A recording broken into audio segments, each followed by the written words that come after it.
Okay, the next exercise I want to demonstrate is a crunch. So commonly people do a crunch on the floor. I think most people know what a crunch is. A more effective way to do the abdominal crunch would be on what's called a stability ball.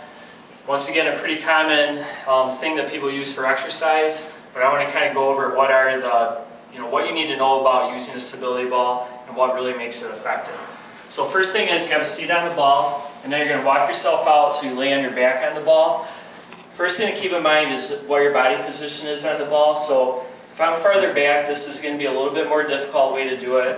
If I'm forward, it's a little bit easier. Okay, the other thing to keep in mind is what my arm position is. So this is kind of the easiest base position.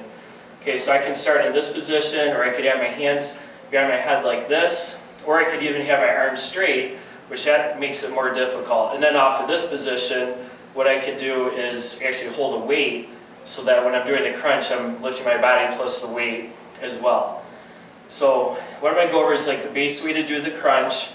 One thing to keep in mind is the size of the ball. So you should pick a ball that makes it so your body is parallel with the floor, so you don't want to be too high or too low. So this is a comfortable position for me. My knees should be bent at 90 degrees. My feet should be about hip width apart, straight ahead.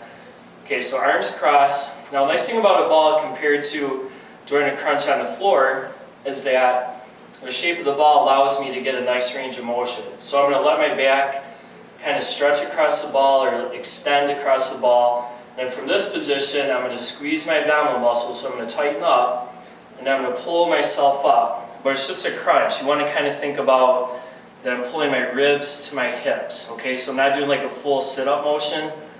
I'm just making the space between my ribs and hips tighter. Okay, so stretch back, nice range of motion, tighten your stomach muscles, and then pull yourself up.